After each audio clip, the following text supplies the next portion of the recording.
give me something I need, yeah. You give me something I bleed, yeah. You give me something I crave, oh, I really need you too. I really wanna feel great now, so let me have my way now. No one ever gonna leave, cause I'm so invested in you. Cause I really feel a vibe every time you set the right down. And nobody like this, man, it's nothing like this, and it's nothing like you. Nothing and nobody like you. And every single time we touch, no one ever wanna stop, because I always wanna let you know that I love you so much, it's nobody like you. Nothing and nobody like you. So, make me ball out. Long time is a overdue. Long time is a overdue. Make me ball out. Long time is a overdue. Long time is a overdue. Because you're special to me. Special to me. Very special. Very special. Whoa, whoa. Because you're special to me. Me. Very special. Very special. Whoa, whoa. Like the sunlight and the rain fall, like the daytime and the night come. I'll be sure now, bound to come back. Please don't fall off, don't break my heart. Like the moon now and the star shine. Give me all now, not a fraction. Get to the point now, so just full stop till the last beat and me heart stop. Sir, I really feel a vibe every time we set it right down. And nobody like this and nobody like you. Nothing and nobody like you. So me tell them, and every single time we touch, no one ever wanna stop, cause I wanna let you know that I love you so much. And it's nobody like you. Make me ball out. Long time is a overdue. Long time is a overdue. Make me ball out. Long time is a overdue. Long time is a overdue. Because you're special to me. Special to me. Very special. Very special. Whoa, whoa. Because you're special to me. Very special. Very special. Whoa, whoa. You give me something I need, yeah. You give me something I bleed, yeah. You give me something I crave, oh, I really need you too. I really wanna feel great now, so let me have my way now. No one ever gonna leave. So invested in you.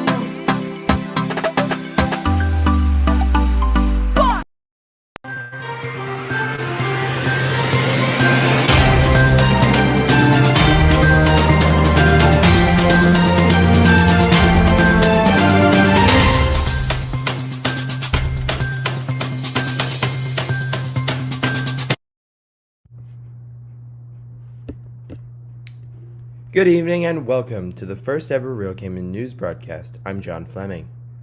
The Real Cayman News Broadcast will feature our top stories, as well as international news, financial news, and sports.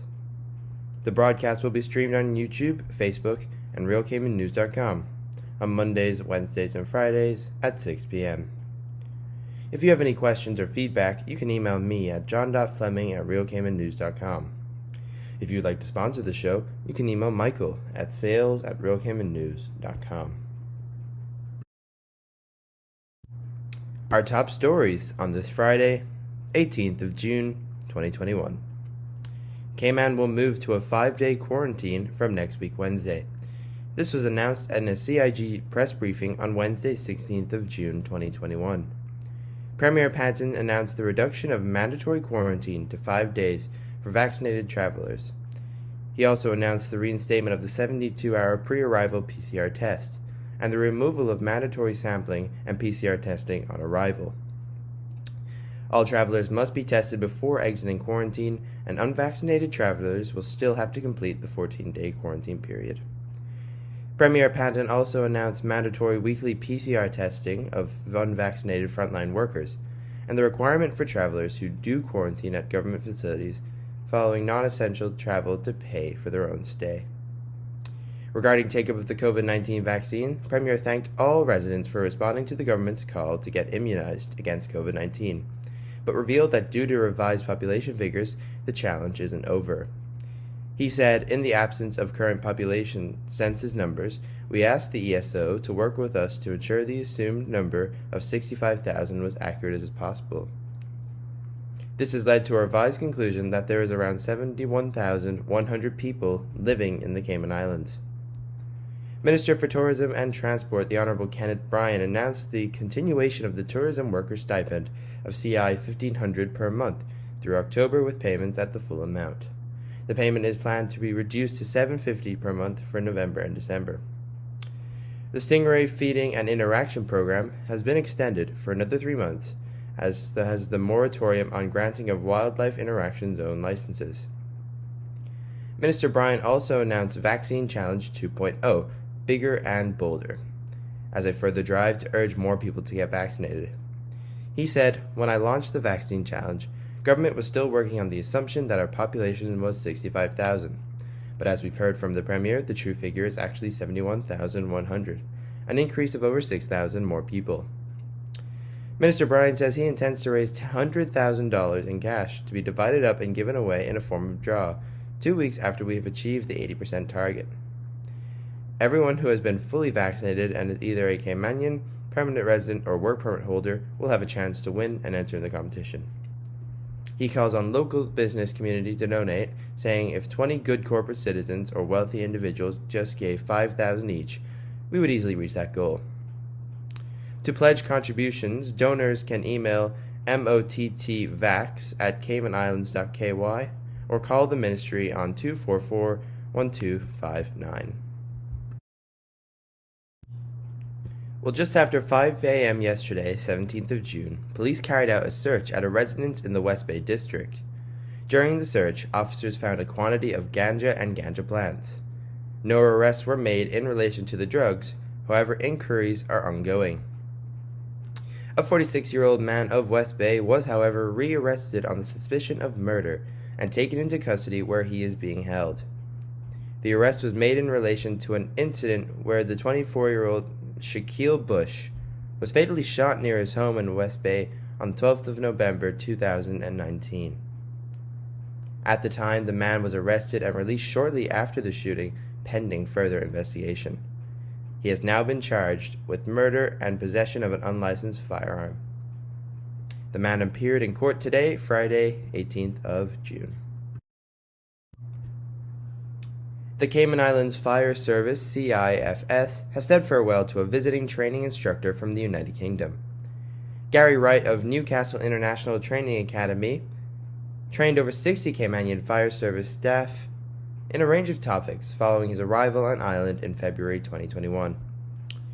Chief Fire Officer Paul Walker stated the global COVID-19 pandemic has made it challenging for CIFS colleagues to attend training courses overseas.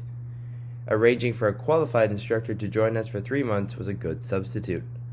Employees' performance and feedback showed that all courses were successful and well received. Thanking the Cayman Islands Fire Service for its hospitality and support, Mr. Wright commented, "In numerous training courses conducted over the 13-week period, firefighters in both the aviation and domestic sectors showed passion, knowledge, and a wealth of experience. The 16 Cayman Islands Fire Service recruits who had been through intensive theoretical and practical training also passed their assessments with exceptional results. This personnel will be great assets for the CIFS moving forward, and I want to congratulate everyone who took part on their achievement," Mr. Wright added. Stressing the importance of continued professional development, Home Affairs Minister the Honourable Bernie Bush said, "Hearing firsthand about these courses and training reinforces my beliefs that the Cayman Islands Fire Service is moving in the right direction by investing in this kind of training for its staff."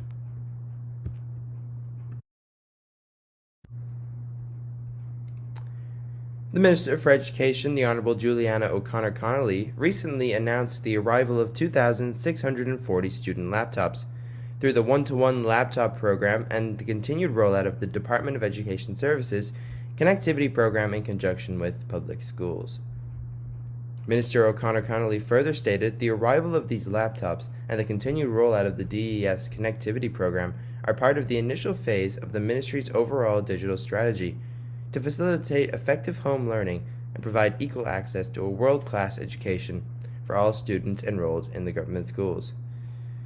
Ministry of Education Chief Officer Ms. Sitona Cacho outlined other fundamental steps that the ministry has taken to bridge the digital divide and ensure equal opportunity for all students. Providing the hardware such as laptops, desktops, and other digital devices is the first step in equipping our students with the necessary technologies to learn. Another critical part of the process is having the correct software that allows us to reach student targets aligned to the curriculum. The third part is having the teachers who are trained and able to utilize the technology effectively with our students. As such, we have moved to ensure that each student laptop is equipped with appropriate learning platforms. We have also undertaken quite a lot of professional development with teachers to get them trained with technology and in the use of technology, more specifically technology for learning, because you can buy all of the equipment, but if it's not being used effectively, if it's not being used to target students' learning, then you are not optimizing the advantages of using technology to facilitate excellent student outcomes.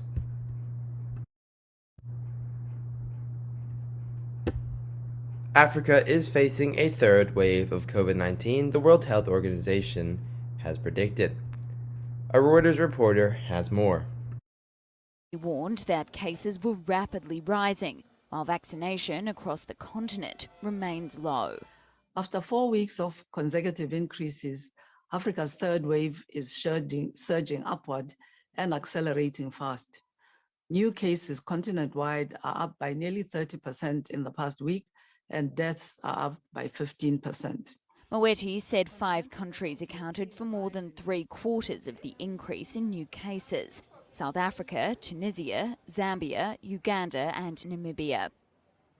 The continent of 1.3 billion people has generally been spared the kind of emergency that recently hit India. But officials, including Moeti, continue to warn that such a catastrophe could strike.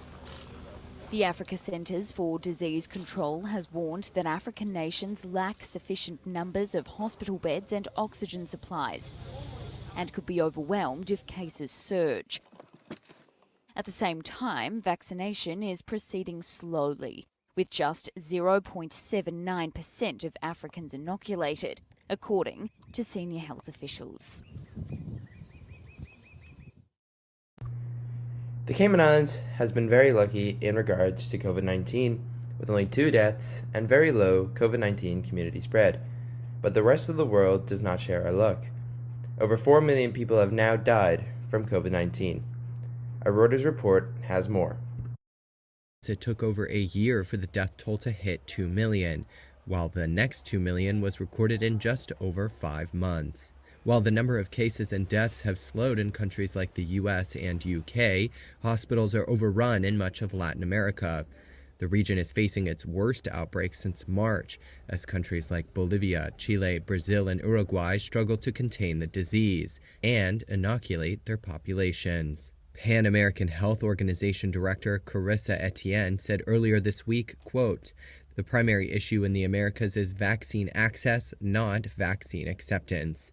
The wealthy group of 7 nations pledged to provide 1 billion COVID-19 vaccines to countries that need supply, like India, which is still reporting one of the highest average death tolls per day. The country accounts for more than 1 in 3 deaths reported each day, according to a Reuters analysis. Even still, health experts believe the official death toll worldwide is undercounted. In international business news, low-fare airline Ryanair is suing the government of the UK over COVID-19 restrictions and the traffic light system. This Reuters report has more. Irish airline Ryanair is launching legal action against Britain. It's over the country's traffic light system for international travel. The airline has teamed up with Manchester Airports Group, and the pair plan to file papers at England's High Court on Thursday. They're seeking clarity over the transparency of the system, with other airlines expected to join the move. There are just weeks before the peak summer travel season, when most airline profits are made. The industry has repeatedly criticised the UK's traffic light system for international destinations. Airlines say it's unpredictable and doesn't make scientific sense, and that some low-risk countries and islands should be open for travel. A government spokesperson said it could not comment on legal proceedings. Britain allowed vacations again from May after months of lockdown, but discourages travel to popular destinations such as Spain, France, Greece and the United States. They're classified as amber on the system, meaning travellers have to take multiple tests and quarantine for 10 days on their return. Only a few places are listed as green and none in the EU. The aviation industry had been banking on Britons to be at the forefront of the resumption in travel, as the country has one of the fastest vaccine rollouts in the world. That's all for now tonight in this Real Cayman News broadcast. I'll be back here on Monday co-anchoring with Johnny Lund. For more top stories and news headlines, you can visit www.realcaymannews.com and follow us on our social medias. Thank you and have a good evening, and happy Father's Day to all fathers in the Cayman Islands.